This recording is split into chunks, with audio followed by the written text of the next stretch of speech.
Good evening. I have 5:33, so we will call the meeting to order and ask the clerk to take roll call, please. Branch, Here. Bray, Here. Carroll, Graham, Present. Henry, Here. Hussey, Here. Mihalovich, Here. Prather, Here. Schulte, Here. Scrivener. Here. Okay, good evening and welcome to City Hall. The purpose of tonight's meeting is to continue our budget discussions. When we finished up our last meeting, we were ready to hear from Parks and Rec on their proposed budget. So at this time, I'll turn it over to Mr. Lockwood.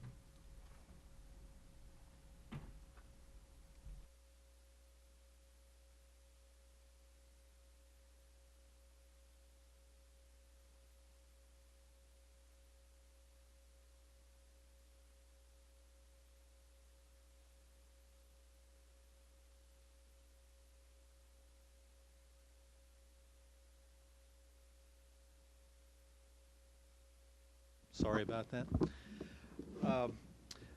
The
future replacement of mechanical and stationary equipment in all of our facilities and throughout the park system. It also allocates an additional $300,000 from the park fund balance toward the Commission's goal of constructing an indoor multi-purpose recreation building while maintaining a park fund balance operating reserve at 12%, which I think is the goal you all had established for the general fund as well. And finally, it establishes a leadership transition plan in preparation for the eventual retirement of the current director. I think all of you have probably a packet in front of you with the line item budget and also what we refer to as our pink sheets. Just like to highlight the fact that all the pink sheet items are funded in the numbers that are before you. And at this point, I think I'll just be happy to answer any questions that any of you might have regarding the Commission's budget. Mr. Lockwood, if you wouldn't mind, would you kind of give us an overview of how the budget process works for you with the commission and the process that you go through with that, please? Right, again, we get our budget assignments along with all of the other departments early spring, and we talked about the budget in general at a couple commission meetings. We then established 2 dedicated budget work sessions where the commission went through the budget in detail, and eventually brought it back to the full commission for approval. I believe it was in June or July, I forget which month it was, and submitted to the city administrator for inclusion in the budget that's presented to the mayor. Okay, thank you. And Mr. Lockwood, too, thank you and your staff for all the work that you do for the city, and Mrs. Chappell and Mr. Miller, thank you for being here tonight and for your work on the commission, too. So thank you. Mr. Henry, questions? Yes. Bill, there's been some discussion about some shortfalls between the golf course and the ice rink. Just for the public, could you explain how those shortfalls are made up? Because seems to be some significant numbers. Could you just explain how those shortfalls are made up? Right, I mean, we're a service department industry, and just like all other city departments, a lot of what we do is subsidized. I don't know that any department other than wastewater maybe makes money with the city. I think it's a philosophy issue. We are providing service. We want to try to provide the best service in an affordable manner that we can.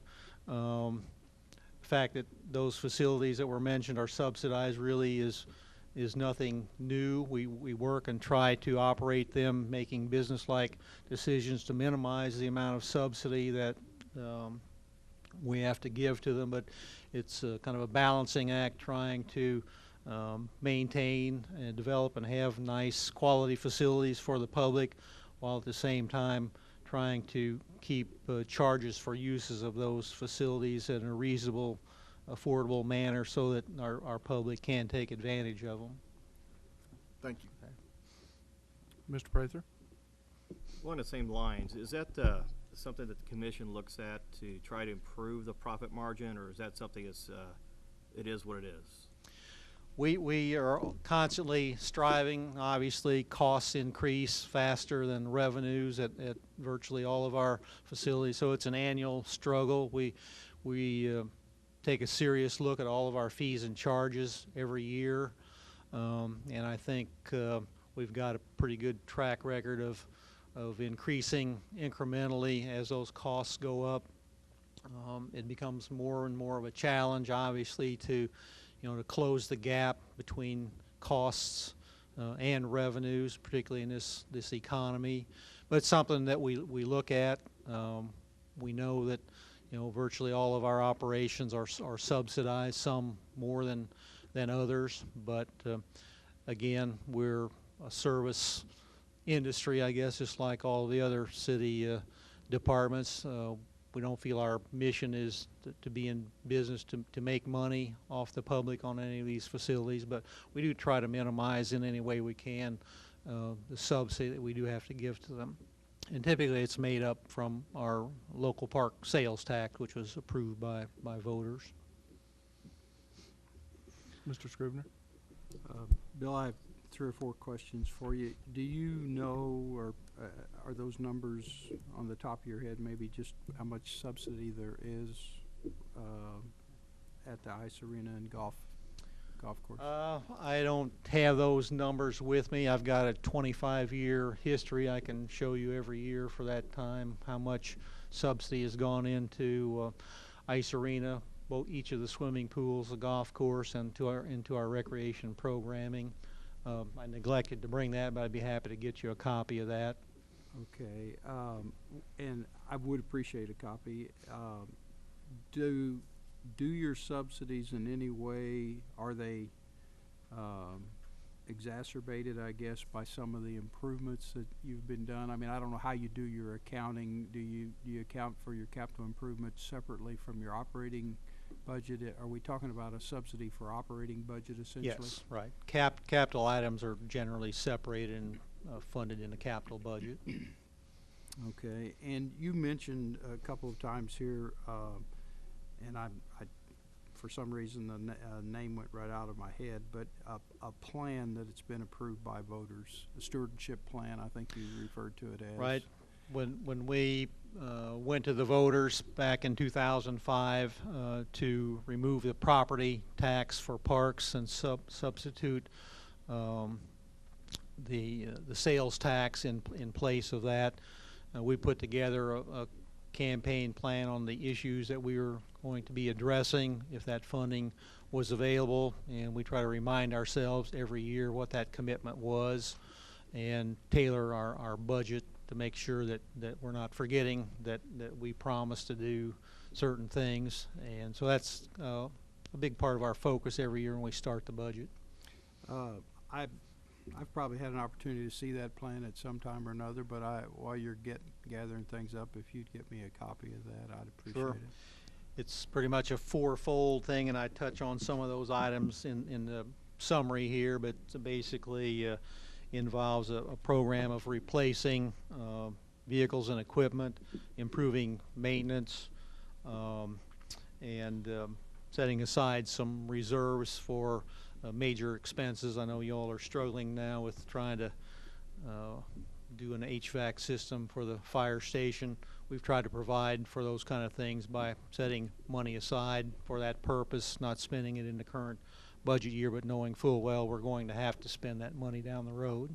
It's a good idea.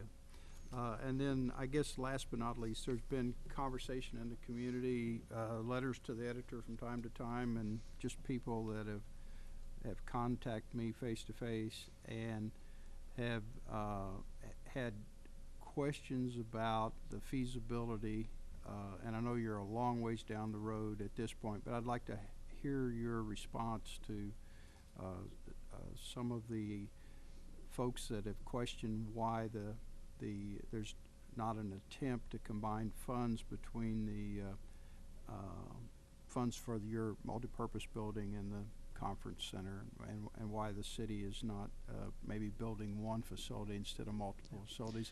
I know you've shared your ideas with me, but I don't know that the public's heard it. I mean, I think that's been in and out of discussions for the last couple of years. I think eventually we saw those being on two different time frames and two different tracks and have kind of progressed ahead. That doesn't necessarily mean it's still not an open discussion, but it looked like that maybe was something that wasn't going to work out, and we've kind of elected to move forward with our separate facility, building something that we think we can afford to build and also to sustain its operation with the money that we know is going to be available to us in the future. I mean, that's certainly a discussion the commission can have yet if any specific proposals came forward. It's an interesting idea. I think it's been explored to some extent off and on.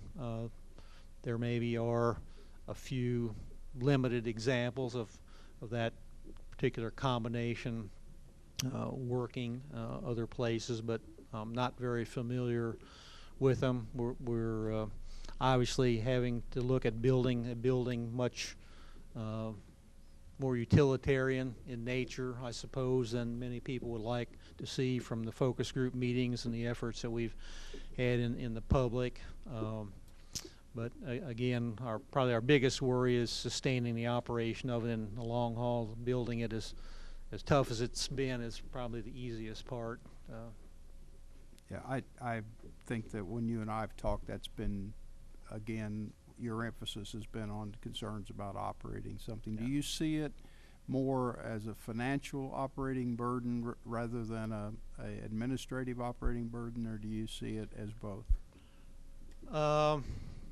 I'm more concerned about the financial. Again, it would be a subsidized facility, just like we got talking about the golf course and the ice arena and other things. It's not a facility that will generate a great deal of revenue, and that's the part we need to be able to sustain that difference, over the next 20-25 years, that the building would be in operation, and probably longer than that. I'll just say, because I might not get a chance to do it publicly, I appreciate what you've done for the park system over the years. You've done a good job of managing and administrating and growing the service. Don't agree with 100% of what you've done, but you wouldn't expect me to, would you, Bill? Well, no, not but I appreciate the support that all the council has given to the commission. Now I think we have a good working relationship, and I hope we can keep it. I think we're all after the same goals. It may be a little bit different idea of how to get there sometimes, but thank you. I agree. Thanks, Mr. Chairman. Thank you. Mr. Mihalovich. Your report to revenue, you have half-cent sales tax, and I see you projecting that. And we have half-cent sales tax revenue stream. Shouldn't those be the exact same figure? As what you're projecting, I Yeah. think they're pretty close. I've tended to be more conservative than our finance department in the past, but I think our budget numbers for next year are pretty well on And the money, I think. So over time we could, I could see that in this. I can't see where that, it may be combined, but, and, yeah, any other follow-up you have with regard to why they're different? Well, it's difficult to explain why they are different, but they are different. You know, the monthly reports that you get every month, they're a half-cent sales tax. So in theory, if you took our 1 cent sales tax and divided it by half, you should get the number that is parks. And you should also get the same number for the capital improvement half-cent sales tax. That does not work out that way. We have inquired numerous times with the Department of Revenue about why that is. And what we're told is that they apply the tax on different things depending on when the tax was imposed. And so you will see months when parks may go up and general revenue goes down and sales tax goes up, or any of the three combinations of those. And they neither are the same nor do they track completely with each other. I mean, in general, they kind of run, but mathematically, it never works out. Thank you. Another follow-up. I think I looked in under, you have 400 and maybe 60,000 worth of projects this year? yes. I believe 300,000 of that is what I mentioned is being channeled to our multi-purpose building efforts, and I can find my place here. I can tell you what the others for.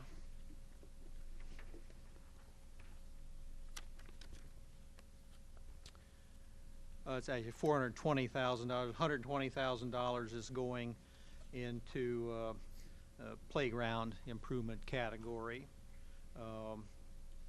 Our next scheduled playground replacement in next year's budget would be at McClung Park. Memorial Park is in the current year budget.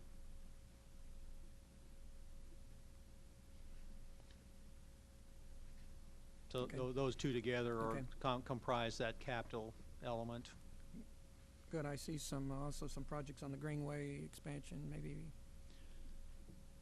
Are you looking at the local park sales tax or No. sales tax F? I'm looking at F. Oh, okay, yes.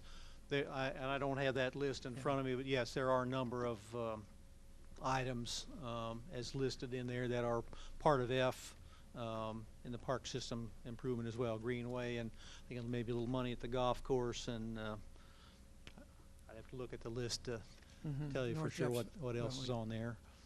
Yeah, small park projects, I think. Good. One last question is, I had the opportunity to view one of your presentations on a system of accountability that you've undertaken. Could you kind of explain that for the benefit of those that may have not seen that presentation? And you're probably not going to get any updated figures in that for a while. We lost our staff member who was responsible for that, but it's called ProRageous. It's a national system, so Park and Recreation Operating Ratio and GIS study, and it provides kind of a benchmark database in order for you to compare, you know, how well you're doing budget-wise with number of employees, population served, and a wide variety of things that kind of give you a general feeling of how you're stacking up against other places, a number of employees per acre of parkland maintained, those sorts of things. And we did include some numbers in last year's budget. They're still relatively close, but you know, since we were short a staff member, we have not had an opportunity to update those from last year. There wouldn't be any dramatic changes, but there would be some. Well, I appreciate those numbers, and I think that anybody that questions, you know, that department, I think you have some accountability figures there. They may not all be the top of the charts, but they show where you are relative to benchmarked Parks and Recs department nationally. So, I think we're doing a reasonable job according to those standards. I congratulate you on that effort. Thank you. Other questions? Mr. Graham? All right, I just have two questions for you. I guess I'm looking at, on page 165, I'm looking at the multi-purpose building, in which, in this presentation, you said 300,000, and I'm looking at 360,000. Sales tax F, yeah. Yes, that is an additional 360 from sales tax F. When that was approved by voters, I think we had about 1.15 million included in sales tax F. There's a little bit of money in sales tax E also that was approved for this project, but the bulk of the money that's been built up toward it so far is in the local park sales tax, and that was the $300,000 that I referred to earlier. Okay, and then you have $1 million for Frog Hollow. Oh, general project, okay. Okay, gotcha. Okay, thanks. Okay. I was about to ask you a couple of questions if something wasn't in your budget. Okay. We'll take it. Okay. Mr. Hussey? Just a quick question. Bill, what's your total cash accumulation right now for the multi-purpose building? Do you know? I believe we're right at about 2.4 million presently. Just a second, I might have that. Yes.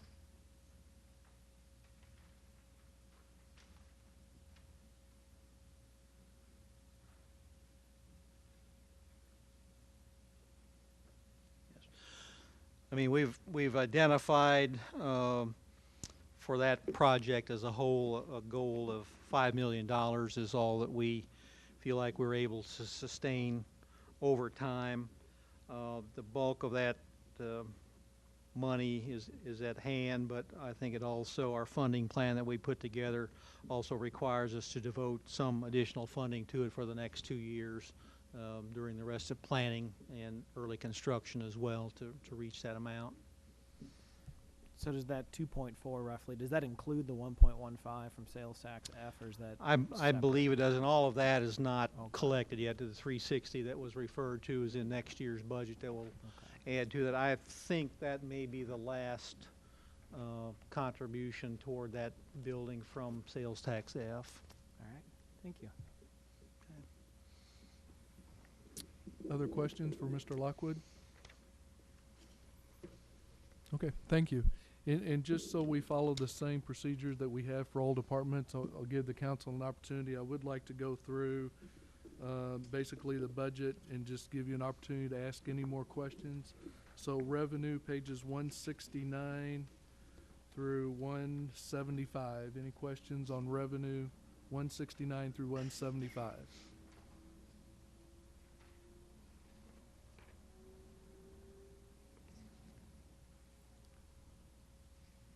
Okay, under expenses, administration, 176, 177. Any questions? 176, 177. Okay, ice arena, 178 and 179. Mr. Prather. Had a question on personnel services. It's dropped from 2012 from 350,000 all the way down to 215,000.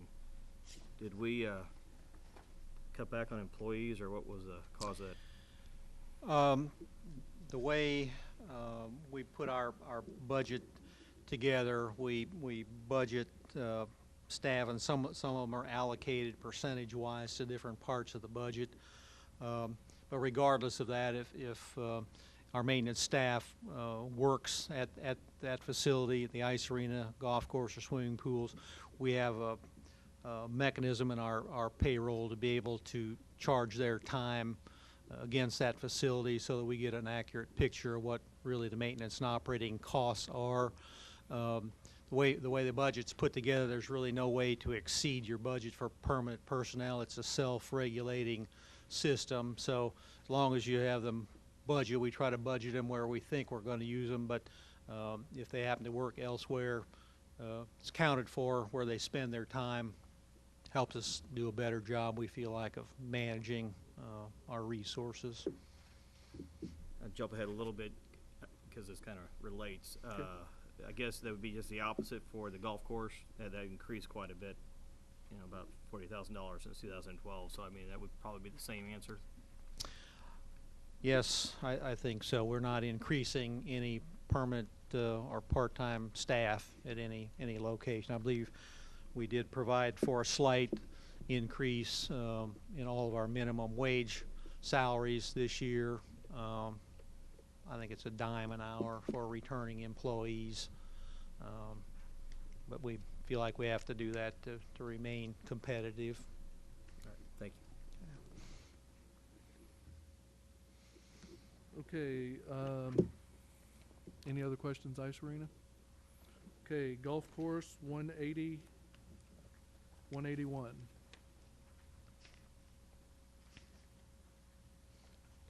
Okay, Memorial Pool, 182, 183.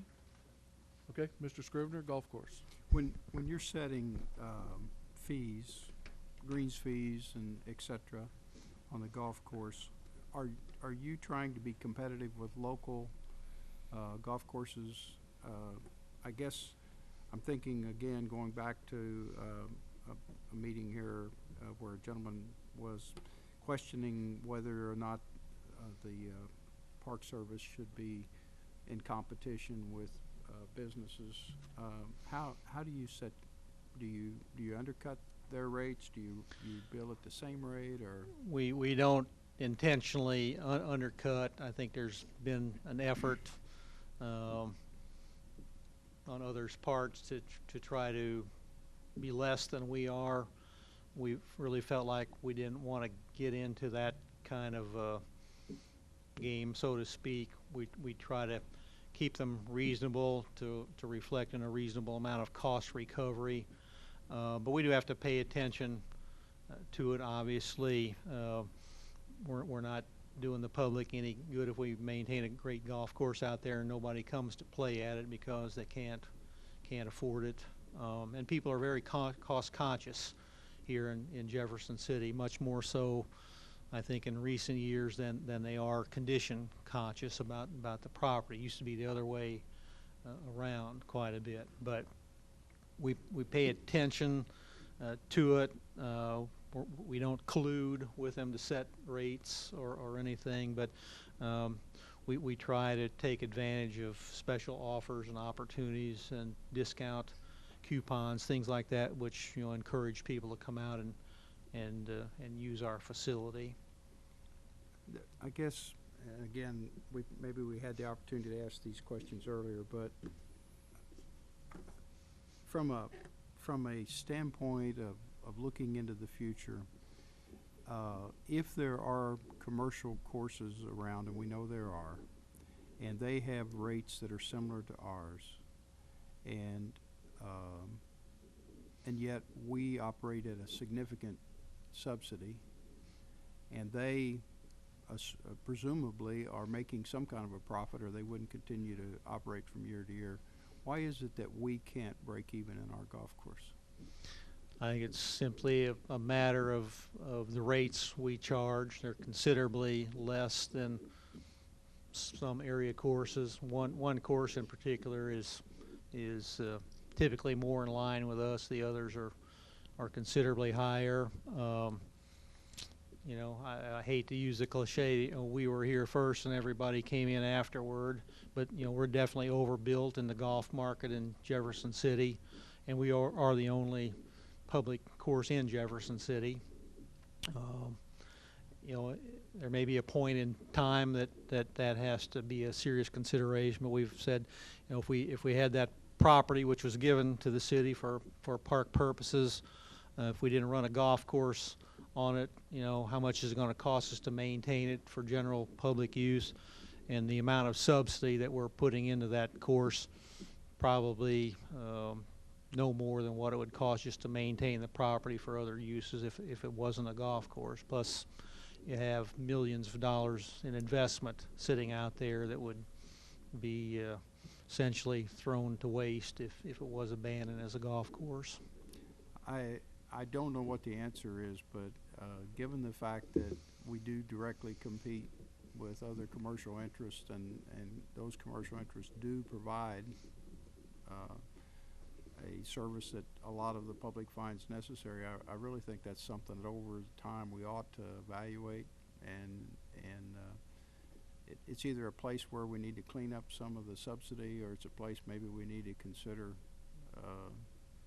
whether or not we're serving a purpose or whether we're just competing with legitimate businesses.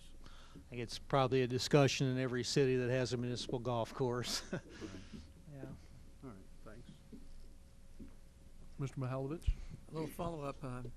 You know, most golf courses aren't that competitive as they used to be, maybe, but I think the two things that they offer a lot of times is real estate adjacent to golf courses and alcohol sales, which draws in tournaments and the such. Am I correct? You still don't have alcohol sales? That's correct. We think that would do a lot to reduce the amount of subsidy. We're obviously at a disadvantage to some locations that have the ability to offer that as a part of their sales package. And you know, I think all of you are probably familiar with the restrictions on why we don't. Kind of looking into issues related to clearing the title, but I don't think it's anything that will happen quickly or easily. But something that's kind of on our mind every year. We think, you know, that would do a lot to improve the bottom line out there. But on the other hand, you know, people look at it as not having the hassle of dealing with that situation out there. It's more of a wholesome child, youth, family atmosphere. So some of those things kind of counterbalance a little bit. Mr. Hussey? Not to belabor the golf course point, but it is the host location as well for the state cross-country meet. Or I think is it still hosted there? Yes, it is, and And we're also having another huge event added out there. I think I mentioned to you all in a previous meeting, state Capital City Cross Country Challenge on October 4th, which proves to be even bigger than the state cross country meet. But I think at one time I did an analysis of the economic impact of just the state cross country meet alone, and it far exceeds the annual subsidy to the golf course. So if you look at benefits to the community as a whole, now this second event could prove to be even more advantageous than the first. So. And that was going to be my follow-up. Yeah. Was I would imagine, having run that twice, or a lot of that does damage to the golf course. So there's probably some significant maintenance work that needs to take place after those meets. I'm thinking the state meet in November. Are those maintenance costs or repairs that need to be done to the course, are they factored into the golf course budget, or are they paid? Yes. Okay. Yeah. So part of your subsidy is really, at the same time, repairing the course from hosting an event like that. Right. We spend a lot of staff time and effort in hosting the state cross-country meet. It's a big loser for the course directly, but you know, obviously it has great spin-off benefits for the whole community, and we're pleased to be able to do that. But over the years we've tried to modify the course, the running course, and we don't suffer near the damage we used to. The course is generally in better condition as a whole, and but yeah, there have been times in the past when we've run in the rain and snow. It pretty much looked like a plowed cornfield after the event was over with. But we've been very fortunate the last 10 or 15 years and really haven't encountered that kind of a situation out there. Other questions on the golf course? Okay, Memorial Pool, 182, 183.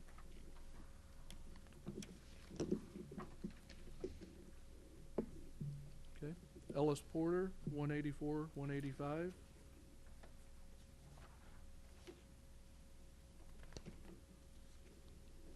Maintenance, 186, 187.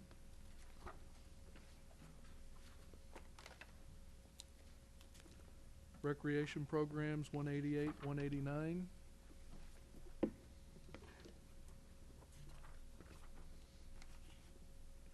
Transfers, 190.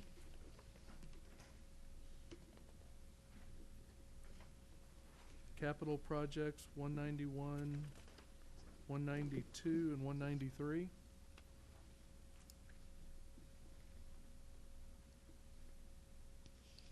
Okay, that's it. Mr. Lockwood, thank you. Okay, just call your attention again briefly to the packet I handed out in front of you. It includes program brochures from full year. The latest one that's just off the press, I think, is included in that stack as the last one, but that should give you a pretty good description of what the budget pays for as way of programming on a year-round basis. And thank you for your time and for entertaining our budget this evening. Thank you. Okay, we have made it through revenues and we've made it through all of the departments, including enterprise funds. I've asked Mr. Nicholas, Mr. Betts could not be here with us this evening, so I've asked Mr. Nicholas to look forward and tell us where we are at today if we were to begin next year's budget process. Where are we at today if we begin next year's budget process today based upon the budget that you have before us? So, Mr. Nicholas.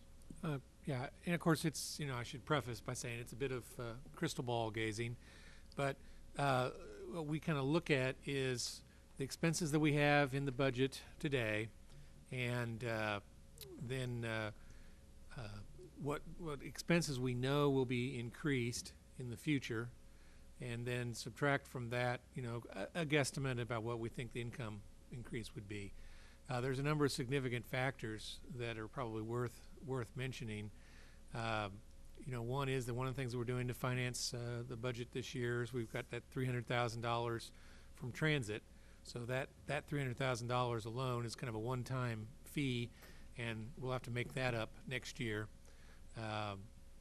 We did receive good news that the pension will not be going up next year. That's the estimate that we're getting from loggers. And of course, that's 2 years out. But we do expect that health insurance will be going up. And figuring all of that in and not figuring any new positions being created, any new expenses, the net is about $345,000 in the hole on day one. And of course, there will be new expenses and things that need to be added, so that would all adjust that. So my urging is to have as few things in the budget as possible that are continuing expenses. Questions for Mr. Nicholas regarding that? Mr. Scrivener. I believe that there was like a $75,000 or $85,000 building permit. I think $85,000, which you almost have to look at as a one-time revenue for this year. Although we may have another large project next year, but the size of St. Mary's don't come along very often. We did add in one building permit into the budget for this year, and that was not St. Mary's. St. Mary's was in the current fiscal year, and that was a huge building permit. This year we did add in some money to factor in for the Capital Region expansion, because we had information that would in fact be, that permit would be begun this year. We don't like to just guess but we had pretty solid information on that. You could look at that there's potential for new ones next year. There's certainly some projects that we all know are coming along.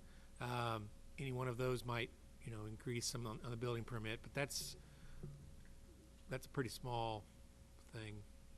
I did leave out that there's a $75,000 a year payment that we need to be making to the fireman's pension. We kind of decided that we would do, and so that would need to be factored in. But we were kind of really looking at the big pictures, and I would say that those numbers that I gave you were before we knew some of the things that have been subsequently added. So fire chief isn't in there. That would add another 60,000 to that number. Just 60? Well, there's half of that is in the budget now, 70,000, and yeah, maybe a little low. We figure the cost of a fire chief to be about 140,000, so there'd be another 70 you'd have to add in to next year's budget. Mr. Hilpert? I just had really a question because I've heard that number from Bill too, but that includes if you don't buy any cars, right? That's not buying anything. That's and no raises, no new employees, no buying anything. Just essentially what's in this year's budget. Okay, I believe that to be the case, but I want to make sure everybody understood that. Mayor? I would believe, from what Nathan's saying, that it also would include our current sales tax revenues as projected. I think, as we've all talked about over the last month and a half to 2 months, maybe 3 months, that there's some obviously big things on the horizon that will affect that. So. Again, you can look at the figures and it's my vision into the future is not any better than anyone else's, and it's not that good. We just figured in calculating that what our normal sales tax and property tax growth would be, and as I said many times, that our overall growth is about 2%. Yes, there are some things you might get some bursts here or there, or the economy may pick up. There's a number of things that could impact that. Mr. Henry? Nathan, I just had a quick question for you. As far as that transit account goes, how often how often should that account be swept? Oh, it should be swept at least once a year, and why it wasn't, I'm not sure. Other questions? I just thought that was important that we all understand that we're not, if we were to start the budget process from this budget next year, we're not at zero. There's some money that's going to have to be found, and so it's just important that we all understand that and recognize that. So, okay, at this time, any budget amendments that the council would like to consider? Mr. Mihalovich. And just to remind the council, if you have an expense that you would like to add to the budget, we need an offsetting line item for that. If you have the page numbers that you're referring to, that might be helpful so that we can all get to those page numbers. If you don't, we can find them, but if you do, that would be helpful. Mr. Mihalovich. I also, just a rough estimate, we have about 800,000, looks like, in pink sheet items that aren't funded now and aren't funded next year as well. They don't go away, I assume. Mosquitoes don't go away, I know. That is correct. I do have an amendment to this budget. I'd like to move that we put 5,000 towards Salute to America. I think it was kind of inadvertently left out, actually.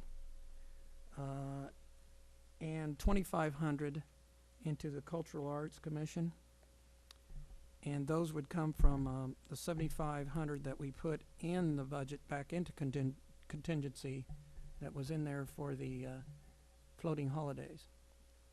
So I'm just washing essentially what went back into contingency from the mayor's presentation, and adding back in Salute to America.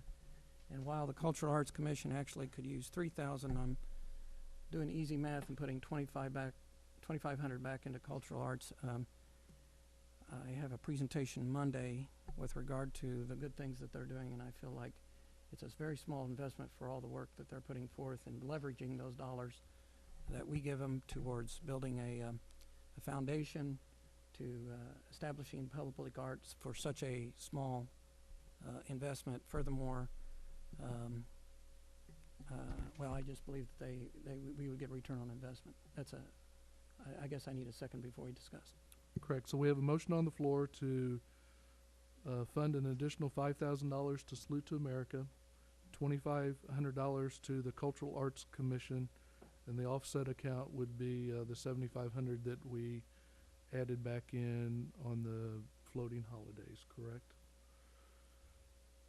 Just for actually the offset is just the contingency Right, it account, went back right? in the I mean, I contingency. just want to be clear, it's Yeah, not, that is correct. we're not making the choice here, it's just coming out That of is correct. contingency. That is correct. So do we have a second? I will second that motion. Okay, we have a motion and a second. Is there further discussion on the motion on the floor? Mr. Bray? Where is Salute to America and Cultural Arts Commission at this point? Page 140? Page 40? What are they in the budget for presently?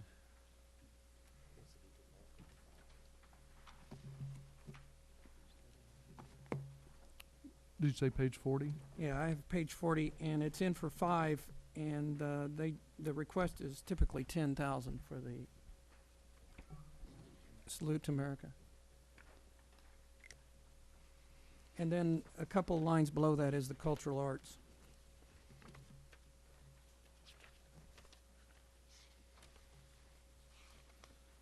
So it's in your non-departmental tab, page 40. Mr. Scrivener?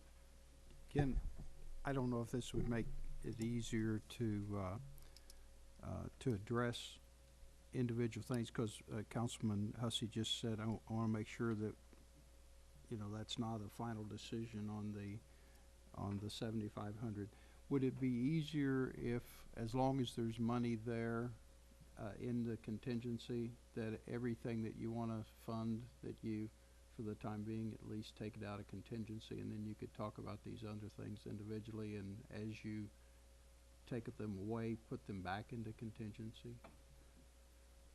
I would prefer that we stick with providing an offset, because somebody may have an offset of another category besides contingency that they really feel like that would be the best place to fund it from. Okay. And they want to leave contingency alone. So I would prefer that I mean, if everybody says contingency, that's fine, but if somebody has a spot that they would rather use the offset for, I think we need to leave that option available.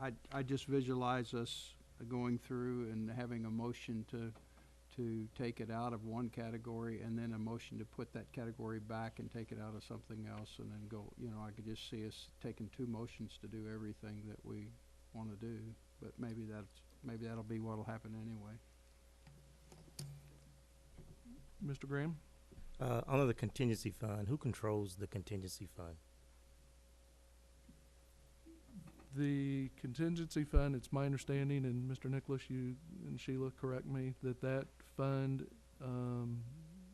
is not, you do not, the city administrator does not have to have authorization of the council to use or to expend those funds. If it's in the fund balance, the council has to authorize those funds to be expended. So right now, the contingency fund at 72 is at the discretion of the city administrator to use. That is correct. Mr. Chairman, Mr. Mayor? I'm not sure, I'd ask Nathan or Sheila, but I was thinking for some reason there was a dollar amount for the city administrator, period.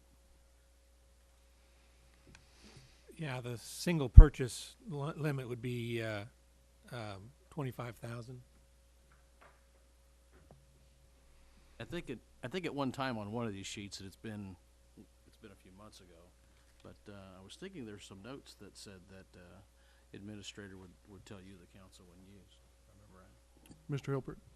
I was just going to say the way I'd explain it is that money is budgeted for the council to be spent, but just like everything else, if it's more than $25,000, it has to come before the council. And then just as a secondary precaution, because we haven't had anything this high before, the city administrator and the mayor talked, and Nathan will notify the council of any money expended out of that account. I think the original idea being that we've kind of wrenched down the budget pretty tight, and so if we've underfunded something or overfunded something, the council will, there's some cushion in there. Now with luck, maybe things go well, you won't have to touch that at all, and it'll go back to fund balance at the end of the year. But it was just a precaution, and Nathan has agreed to notify you of any time he spends any money out of that. Prior to, or just? I wasn't in on that part, but I wasn't thinking prior to, because I think some of these will be very small. I would agree with Nathan. I mean, I don't think we hate to use his word here, micromanage, but I mean, there are small numbers that obviously he's going to have to deal with. So the only other way around that would be to make that part of the reserve fund. Okay. Mr. Prather? Was there another fund that we had out there that, special events or something like that, we were intending to use for the same purpose? Yeah, that was going to be my question. Mr. Nicholas? Yes, we were intending to use special events. There is a line item for Salute to America, and it does have 5,000. And what we did last year was we took 5,000 out of special events, and that was our intent to do the same thing this year. Okay, so what I'm understanding is Salute to America, the intention is to fund it at 10,000 in the current budget. Okay. Mrs. Carroll?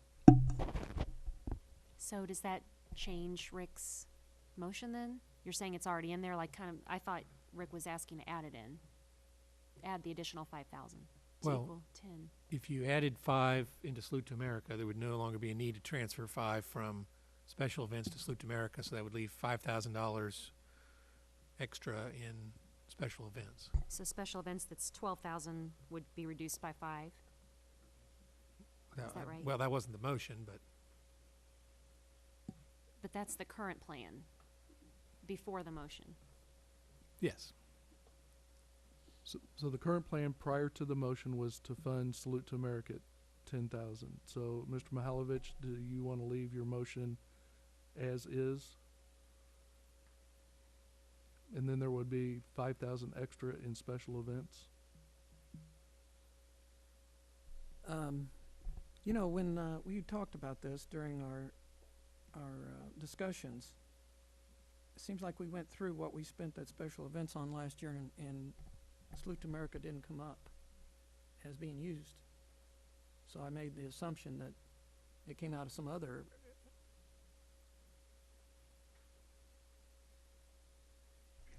I think when we looked at special events, there was a wide range of things that had been covered, but we did talk about it at the time because the question was, why is there only 5,000 in the budget, with 10,000 being the known costs that we had in the current year? I guess my preference is to show that we have 10,000 in Salute to America to our real cost. And therefore, I would be willing to withdraw my motion if my second would withdraw it, and I'll restate it. Okay, motion withdrawn. Mr. Mihalovich, would you like to restate? I'd like to move that we show that there's 10,000 in Salute to America and move that out of special events. And I'll make it simple. I'll just leave that on the table for right now. Okay, we have a motion and a second on the floor to move $5,000 from special events to Salute to America. Further discussion? Seeing none, roll call please. Branch, Yes. Bray, Aye. Carroll, Aye. Graham, Aye. Henry, Aye. Hussey, Aye. Mihalovich, Aye. Prather, Aye. Schulte, Aye. Scrivener. Aye. Motion passes. Okay, Mr. Mihalovich. Okay, I'm just going to make a motion to have $2,500. Wait, now I have $7,500 to play with now. My math, I will continue the motion to have 2,500 put back in cultural arts Being funded. from contingency. Okay, motion, we have a motion and a second on the floor to fund cultural arts at 2,500. The offset account is contingency. Further discussion. Mr. Bray.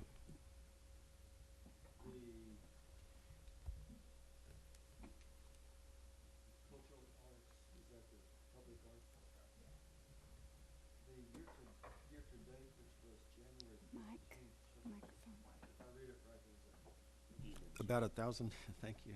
About $1,000 had been expended of a $6,200 budget. So are there some big dollar items coming up in cultural arts here in the next month or two? Does anyone know? Right now, it looks like the cultural,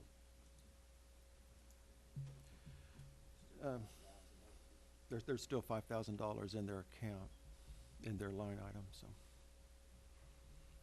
Mr. Mahalovich?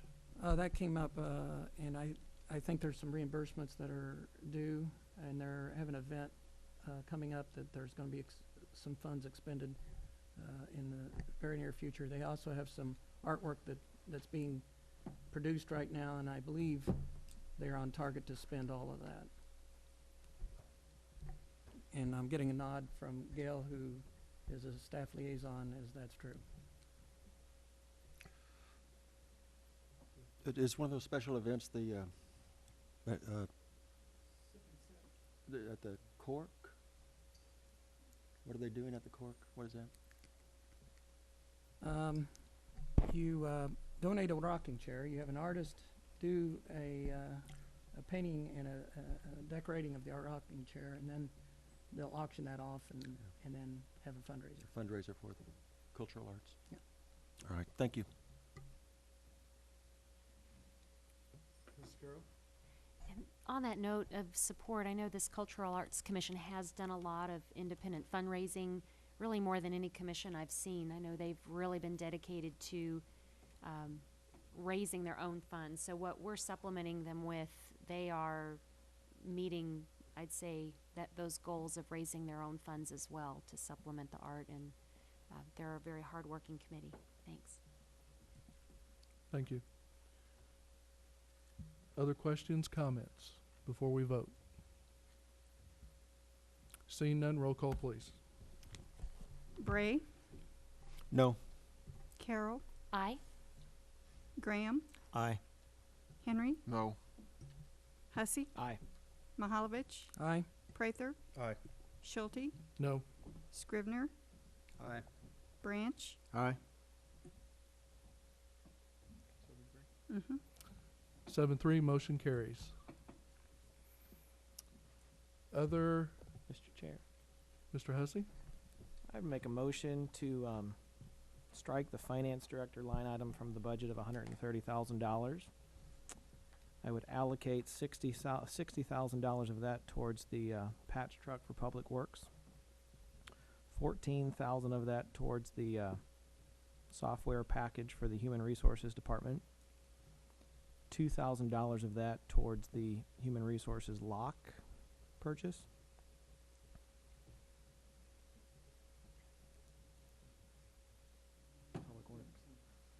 $8,500 towards the Public Works trailer on their pink sheet. And then whatever I have left, I would dump into contingency for right now.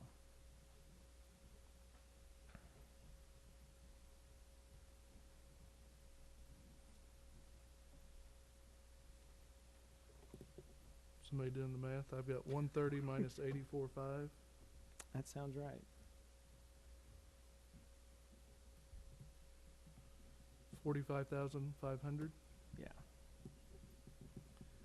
Okay, we have a motion on the floor to omit the finance director to 130,000, purchase the patch truck for 60,000, purchase software for human resources, employee application software, 14,000, $2,000 for an HR lock, and $8,500 for a Public Works trailer, and then $45,500 to go back into contingency.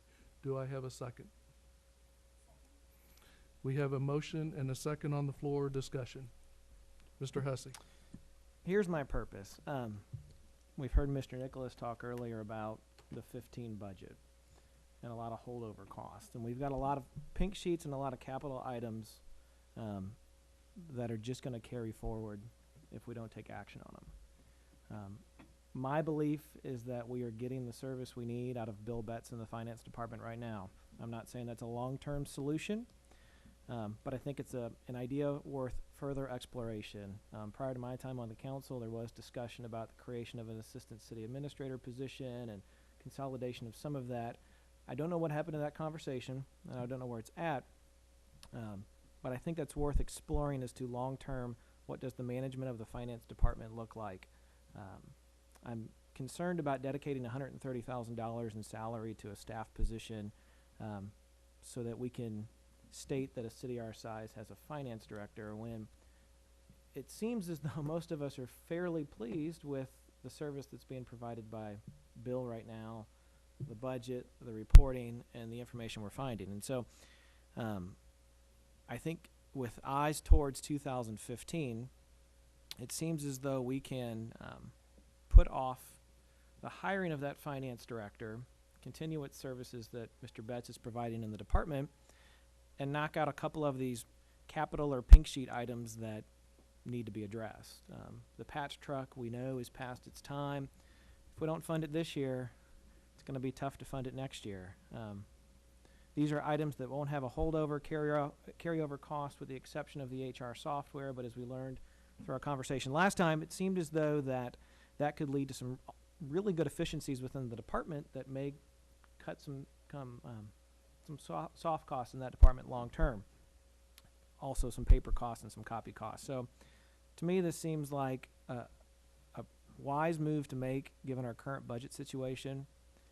I personally would feel much more comfortable waiting to see how sales tax and property tax revenues work out over the next 9 to 10 months before we fully commit ourselves to a full-time finance director given the budget challenges we will be facing in 2015. Thank you. Other comments? Mr. Scrivener. We've had a lot of conversation about this, and quite frankly, I've talked to people outside the council, to people whose opinion I value, people who are in the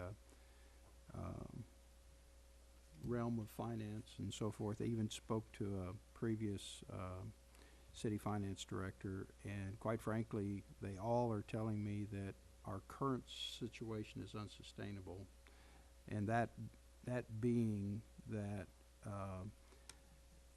to have someone who has the skill set that and the background that Bill has in terms of if he were to leave or for some reason it became necessary to replace him, to replace the combination of IT skills and finance skills would probably be quite difficult to find somebody that would feel like they had the combination to respond. However, that being said, and with full acknowledgement that most people have counseled me that we should have a finance director, I agree with Ken. The improvement that we would get over what we have right now would be incremental. I don't know how much better it would be, but you wouldn't be getting 100% improvement because we've got a pretty good situation now. And if you improved it 10% or 15% or even 40 or 50%, is that worth $130,000 of ongoing expense?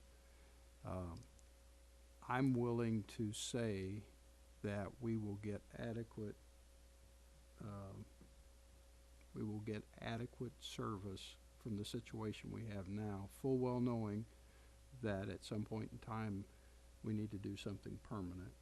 But in order to be able to fund some of the other things that I think are more necessary at this time, and to not incur ongoing expense for next year that when we already know that we're gonna have a difficult time next year, I would be in support of this motion. Thank you. Other comments? Mr. Bray? Well, by my count, we have the finance director's position is empty. The fire department, we have an interim chief. Ron Davenport's position is empty, and I'm getting complaints now about things taking too long in that department. That position is empty. And Public Works, we have an interim director of Public Works at this time. I think it's very important that we hire a finance director as soon as we find a qualified person, and we need the salary there to be able to hire them, whether it be November or January or April. We're going to need that salary there to hire them, and we need to fill that position so we can start looking at these other positions and get those filled. So I am not comfortable postponing the finance director's position. I think it's important that we fill it as soon as we can during FY14, and then we're going to need to figure out in 2015 how we address these other positions that remain vacant, very important positions. So I will be voting against this motion. Thank you. Other comments? Mr. Hussey?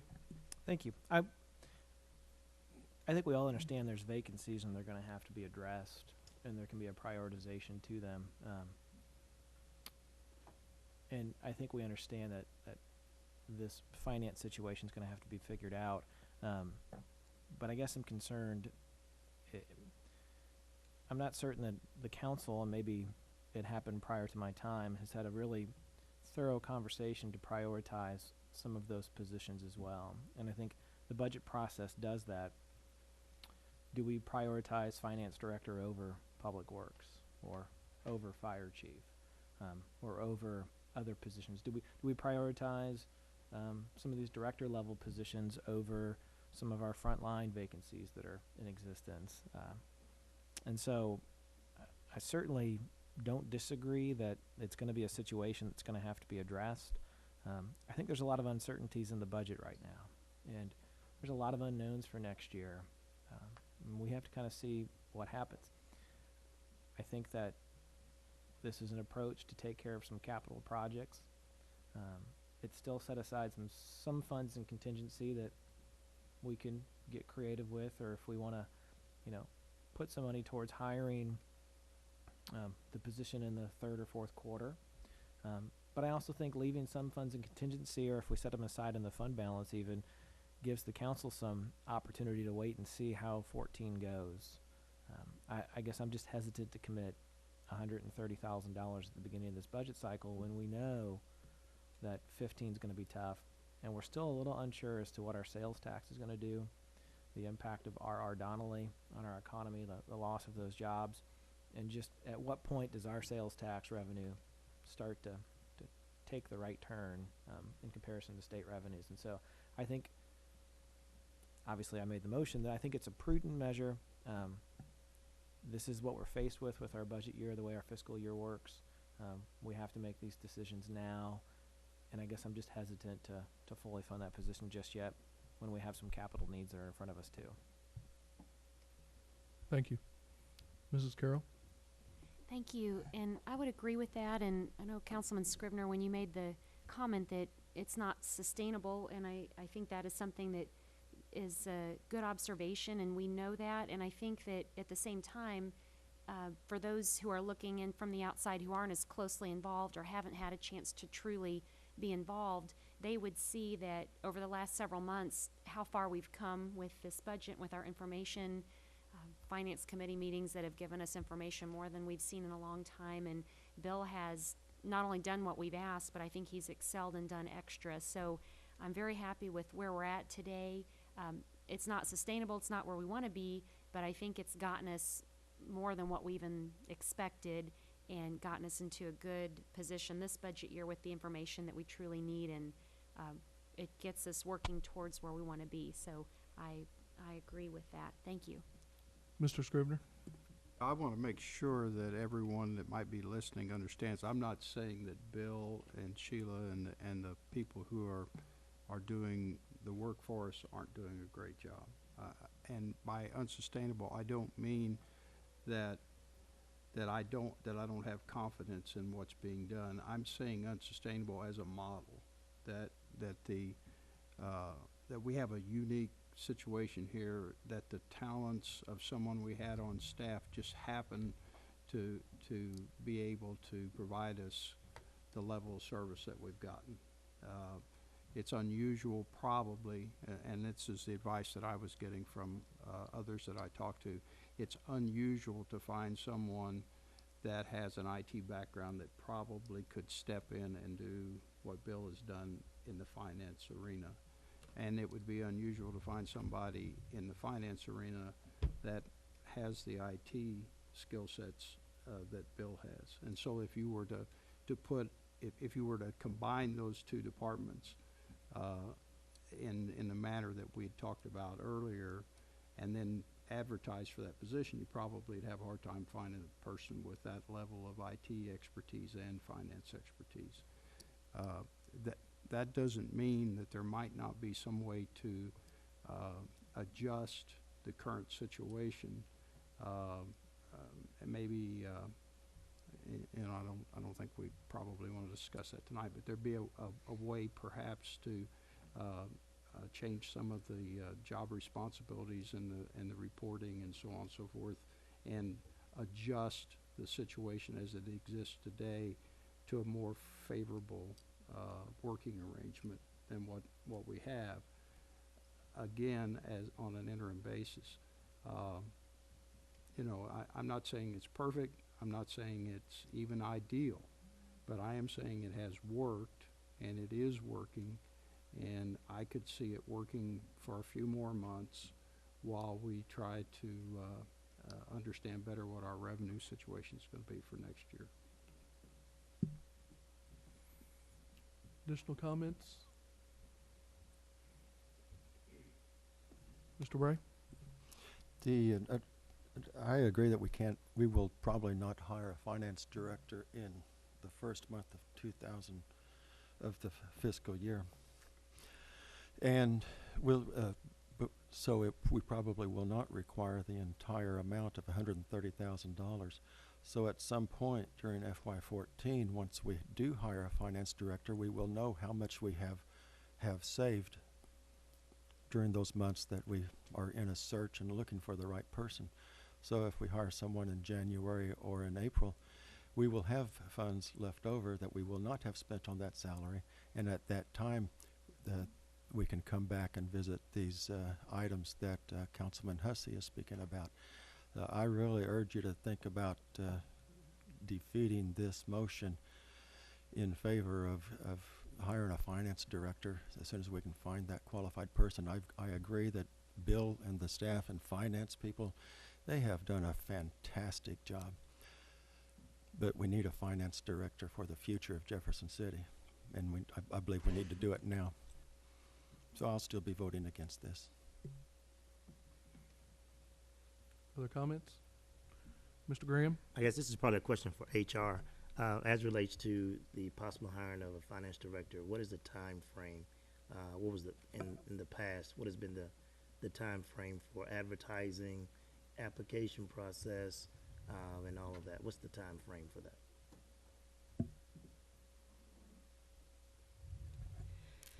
It is, you're looking at it as good 4 to 5 months. Advertising for a position like that, we typically do a national recruitment, and we put it into a number of publications for that career field, and a lot of times those publications are monthly publications, that type of thing. So by the time you hit deadlines and stuff like that, your advertising deadline usually has to be at least about 2 months out minimum. And then by the time you go through the hiring process, and then typically they have to give notice at another location, which easily could be a month for a position like that. So minimum of 4 months, probably maximum of about 6. Mr. Mihalovich? I'm real conflicted over this. I had visualized us bringing a finance director on board, and I thought, well, what are we going to gain out of that? The value-added proposition that Councilman Scrivener brought up. And what I'm very much interested is economic forecasting, to understand what drives the city, what drives us in terms of our revenues and expenses, and to get a handle around the future, really, because we're looking at what could be as much as $1 million next year shortfall, or needing to that's not the right term, but need to come up with for next year, including the pink sheets and such. So I was valuing the hiring of a person to get us around financially the forecasting necessary to right the ship in terms of long-term, so we're not planning on $1 million down next year. Also, I was looking at I think the Finance Committee is looking at economic incentives.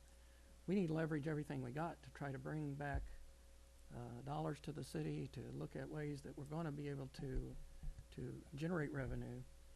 And in that chair, I don't know that those are the things that we get currently. And we've all said how we are pleased with what we got, but it's kind of what we're going to get. And that's the value proposition. The second thing is, as you know, that it's no secret I'm interested in some sort of advancing of accountability and giving that out to the public, and for no better term, an accountability portal. And I thought with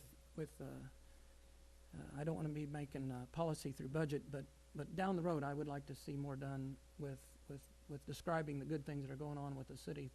And I thought with Bill possibly focusing back on IT that we can make some advancements on that. And this is only Rick speaking, and in the back of my mind that was the value proposition.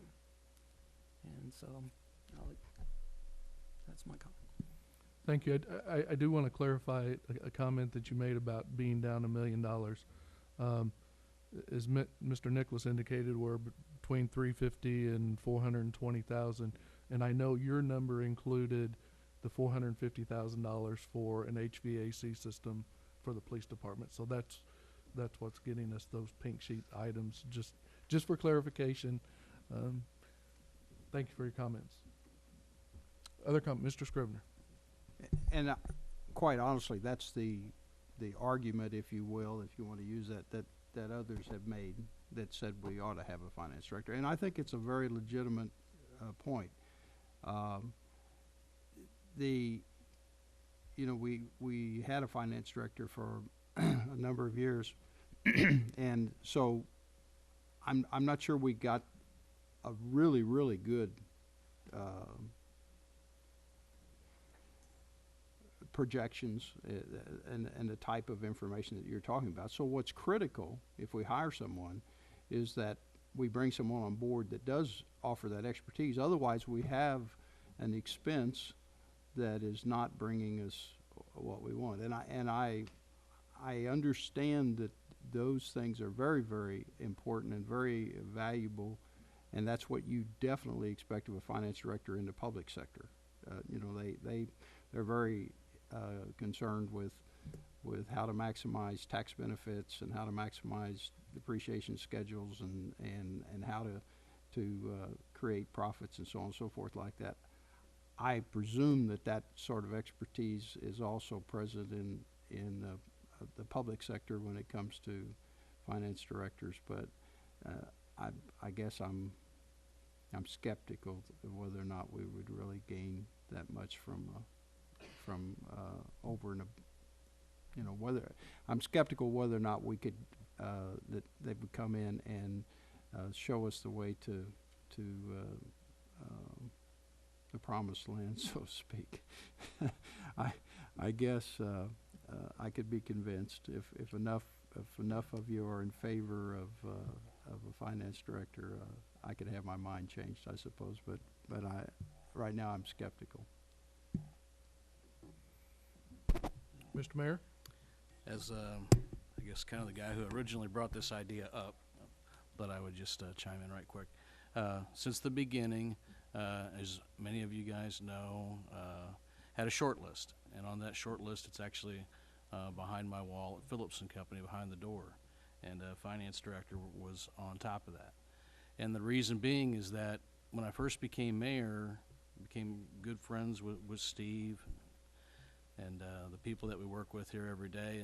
And as Steve was leaving, he said, hey, make sure you watch this, and don't forget that there's blank and blank next year that they don't have to pay and they can do this and do that. He had experience. He had experience not just in being a finance director, he had an experience here. And I think as you look around this room, most of our people have experience. We need a experienced finance director. We've got the two largest projects ahead of us in our potential projects in our city's history, with Bill's multi-purpose building and hopefully someday a conference center. I don't want to walk into either one of those projects without the right type of financial mind that our city deserves. I understand everything that everyone has said, but as the mayor, that's where I was coming from. Thank you. Thank you, Mayor. Mr. Nicholas.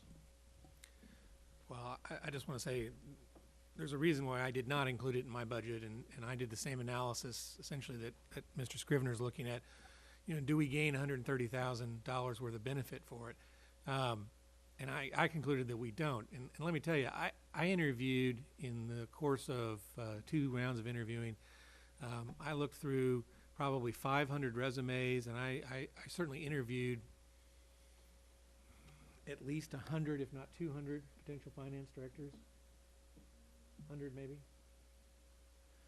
Talking telephone interviews. Anyway, and I looked at all those resumes. You're not going to find that in a finance director. Let me tell you what a finance director is, because I don't think that there's a really good understanding of that.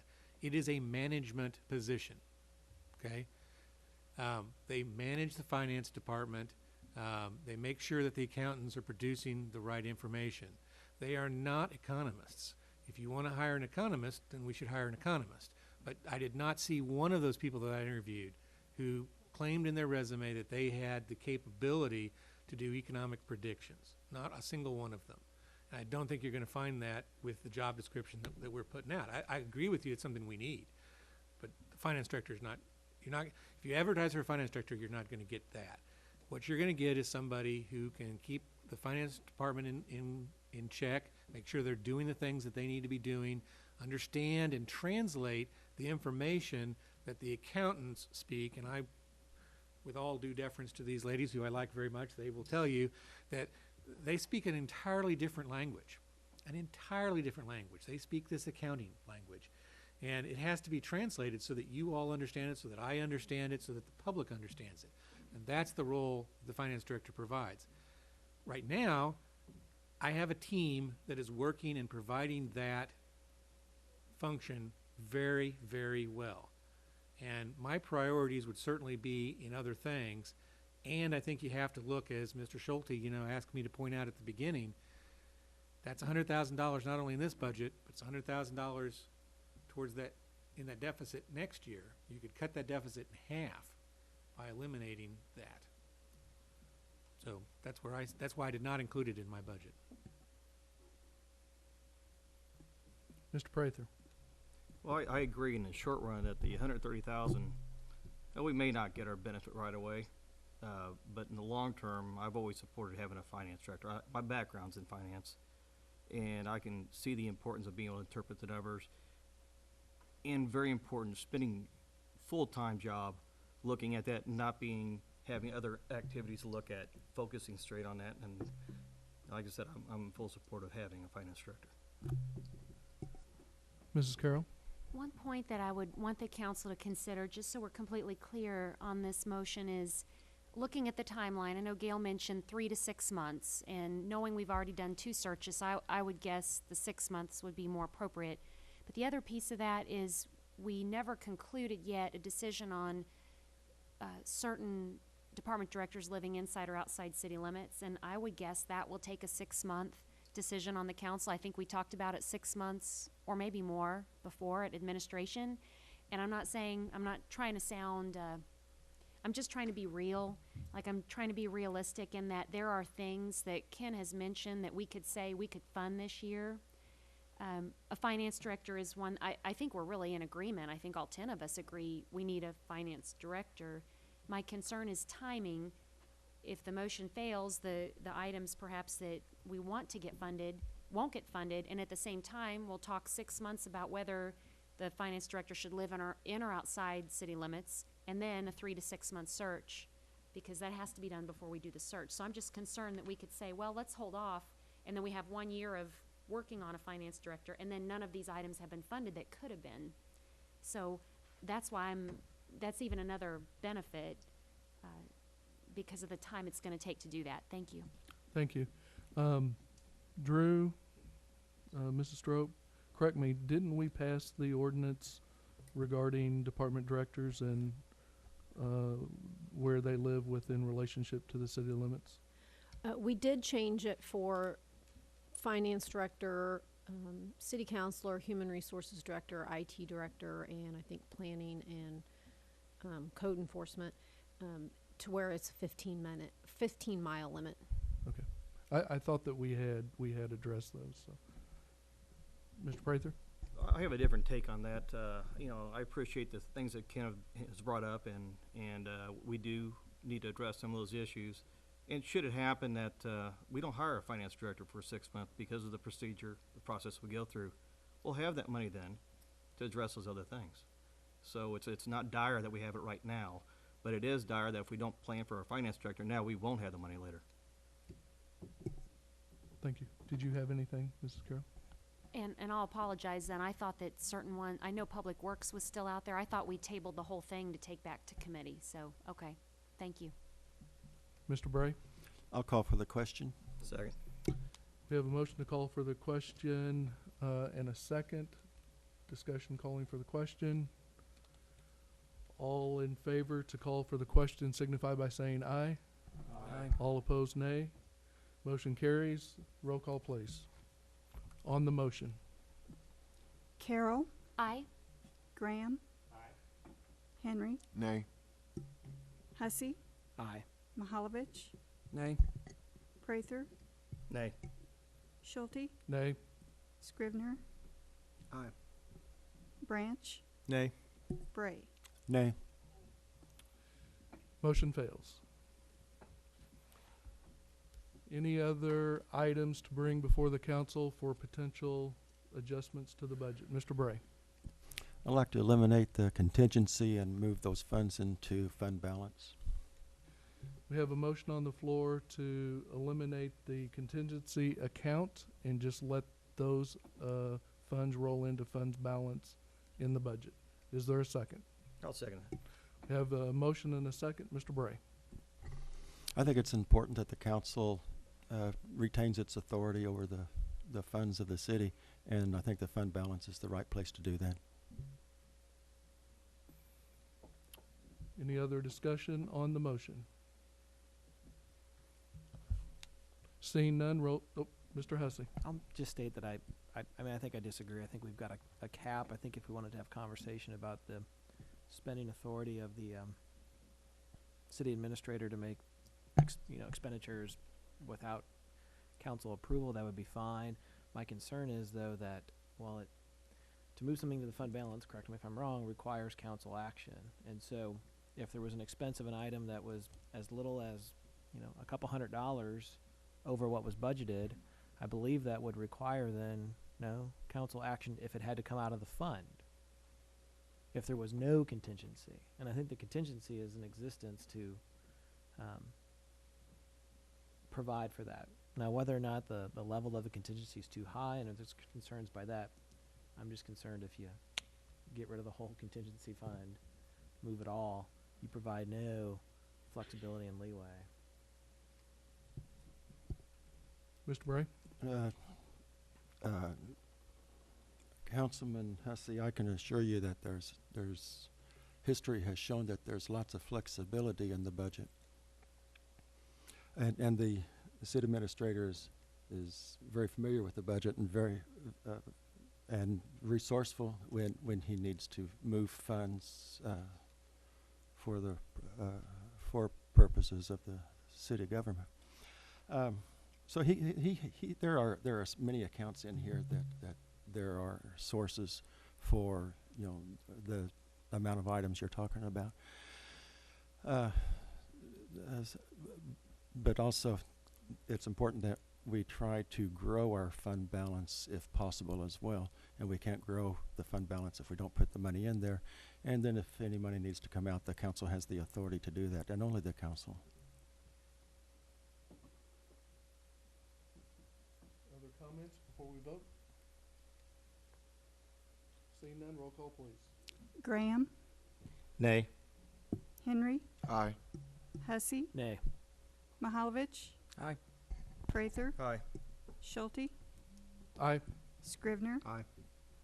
Branch, Aye. Bray, Aye. Carroll. No? Motion passes.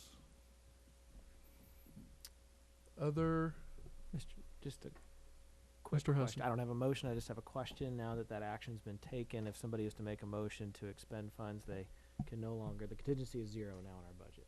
Am I correct in that? No, so if I make a motion to spend $10,000 on new carpet in here, I need to declare that's coming out of fund balance now. Okay, just one that would be clarification correct. It would come out of fund balance. Okay, just clarifying. That is correct. Mrs. Carroll. I'll move that we take $7,500 out of fund balance, our newly, increased fund balance, to fund the 2 floating holidays. And this would be pending council approval at next Monday night's meeting because it is on the agenda. So this motion would be putting this into the budget so that would be funded pending approval at Monday night's meeting. Okay, we have a motion to fund $7,500 for floating holidays. Is there a second? Second. We have a motion and a second on the floor. Discussion. Mr. Prather. I'm not sure if it's appropriate to discuss this now since it has not been passed by the council. I mean, I guess we can discuss if I make a motion. Are we gonna have another meeting after this, or is this it? Is this the final budget meeting? Depends what happens here in the next 15, 20 minutes. And then maybe I should clarify then, I guess with Nathan or Drew, does this have to be, doesn't it have to be funded? I was under the impression if it wasn't and then it passes next week, it won't even apply to this budget, but I want to make sure then maybe I'm incorrect. Well, there's a lot of variables, I guess. The ordinance as it's written now says that the money has to be in the budget on November 1st in order to authorize the city administrator to grant the floating holidays. So, certainly there would be time before November 1st to change the budget if that's what was desired. Certainly also, though, if the council is ready to do the floating holidays, it would make sense to put the money in now. Of course, the ordinance that's drafted currently might be changed before it's passed, so I don't know if I answered your question or not. Did I kind of or not really? Could the ordinance be structured in such a way that it triggers the funding mechanism for it as well as a part of the ordinance? Yes. Yes. So at that point, it'll all be wrapped up into one? Yep. Well, that's up to you. That's fine, I'll withdraw then. Okay. Motion in the withdrawal of the second as well. Other items the council wishes to discuss? Mr. Hussey. I don't necessarily have I mean, can we have some open discussion here? Does it require a motion to have a discussion on anything right now? Fire away. If you have some comments. I guess my thought is that we've sort of talked about JCTV. We've had, input from the public at our last council meeting, and clearly it's in the city administrator's budget, not in the mayor's budget. I think before, and not necessarily making a motion at this moment, I think we need to create some resolution to that issue, and whether that requires us taking an actual vote or putting something together. We've allocated $5,000 for a cameraman. It's my understanding that we're required to give 90 days notice on the termination of a contract with JCTV. Even if we terminated that contract tonight, that puts us, 4 weeks into the month of November. My assumption would be that we would still owe them funds then in the next fiscal year from general revenue. on that contract, which is not budgeted right now, which is $9,500, $9,600 or so. I guess maybe I don't feel like we've had a good discussion about that issue publicly yet to make a determination. We've heard about it. We've had presentations about it. We've seen budget recommendations on it, but I guess I'm not comfortable quite yet with passing a budget tonight and committing to something on that particular aspect without at least exploring some of the options that Ms. Enlow's presented to us, trying to figure out what exactly are our goals and objectives from public television regarding government for the next fiscal year, and how that relationship with Lincoln University can be going forward. And so I throw that out there just to see if others have the same thoughts or feedback or ideas. Thank you. Mrs. Carroll. Thank you. To that point, I wonder if we could ask Gloria Enlow, who's here, if she could provide some information for the next budget meeting, and maybe in advance of the next budget meeting would be helpful, because I know you are currently working with public schools, so there's kind of a missing factor. You're in negotiations right now, but we're on a deadline. In fact, we're very close, probably at the next budget meeting. Looking at the time in our meeting, I think goes about till now, but if you could provide some of those details to us for the next, in advance of that next budget meeting, would that be a good way to then begin the discussion at the next meeting? My intent, if there's no other motions to be made, I was gonna accept a motion to adopt the budget. I think we've had a lot of opportunity to discuss JCTV, and I think there has been a lot of discussion. I mean, if it's the council's pleasure and they want to come back and talk about it some more, I mean, that's up to the council. Mr. Hilbert, did you have a comment? I did. I talked to Bob Weber, who did give me the number, at least from his perspective, was $7,200 a year that the school would add to JCTV for the programming. Whether that ends up being the final number or not, of course, is unknown, but that's where he thought it was. And I do want to be clear, I don't want to stifle conversation, discussion, so if there is discussion to be made, let's talk about it, but if there's not, I would like to move forward. Mr. Henry? I guess, and I'm pretty conflicted with this issue as well, being a liaison for JCTV and wanting to see some support with JCTV from the city. But I've been through this book. I don't know where we pull the money from. I just simply don't know where we pull it from. And then also you get the news that, you know, next fiscal year we'll be going into the hole as it is, over $300,000. It's hard for me to figure out where I could offset money, where I could offset other monies to put in $110,000 with where we're at right now. And I think that's been the that's kind of been the discussion all along. Where do you pull that other money from? If anybody else has any suggestions, I'm willing to listen, but I just don't know where you pull that money from. Thank you. Mr. Prather? I'd like to possibly have another meeting. I mean, I have some questions, you know, for example, where are we at on, you know, the healthcare? How exactly is that going to affect our budget? And I'm sure some of the other councilmen and women are going to have questions on certain things on how, you know, for staff that may affect our budget. So, I mean, if we're prepared to go tonight and do that, that's fine. But I think that I would favor another meeting if someone, you know, if everybody wants to have a little time to think about it. Is that the consensus of the group? I'm seeing nods, shake. Okay, that's great. Mr. Scrivener. And I have a question. Mr. Bray made a comment a while ago that kind of struck a chord with me. So I want to ask Ms. McMillan, which in your budget, which one of these personnel positions represents the position of Ron Davenport, the empty position? And I'm back on page around 97. Is that getting close to where, or not 97? Yeah, 99. page 97. Is it 97? Well, you have a list of personnel on page 99. which one of those positions? Is he the senior housing inspector? What was his title? Or what was his position? The first position listed, Building and Inspection Division Director. That, 10-531?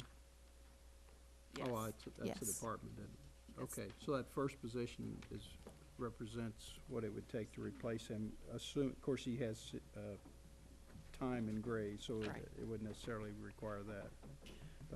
But, you know, you make a great point when you're talking about priorities and I think a lot of us have had phone calls of concern about that particular issue. I don't know if there's any way to fund that, but when you're talking about funding positions, I think that's an important one. That's a pretty high priority position to fund. So maybe if we meet again, you and I can talk some before that next meeting, and maybe I could have a better number the next time. I mean, I hadn't really brought that up, but Okay. Mr. Bray did bring it up, and I think it's been something that's been on my mind.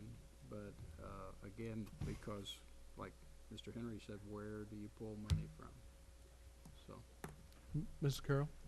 Thank you. Before I move to adjourn, when is the next budget meeting? Is it Thursday night this week? Well, that's why I was just getting ready to ask the council or the budget committee. On the published agenda or the published schedule, our next meeting is scheduled for Monday, September the 9th. And I really hate to go that long. Is everybody available this Thursday? don't we have a meeting this Thursday? Does that give everybody enough time to ask the questions that they? Do we have a meeting scheduled with the conference? When is that meeting? The 5th? Okay. That's so it's the September next 5th. Thursday. This Thursday is, the 29th. Okay. Is everybody available on this side on the 29th? Okay, over here? Everybody okay for the 29th? Okay, we will schedule our next meeting for this Thursday, August 29th, 5:30 here in the council chambers. With that, Sean? I would, yes, sir, Mr. Mayor. I just have a little number sharing here to what Councilman Henry said. I know that Gloria mentioned the other day it was like a third. What I tried to do sometimes in the budget process was look at something, 20%, 25%. In this case, maybe 30%. I mean, a lot of times you can come up with 30 or 40. You may not be able to come up with 50. So just my 2 cents. Thanks. Okay, accept a motion to adjourn. So moved. Second. Motion and second. All in favor signify by saying aye. Opposed, nay. We are adjourned. Thank you.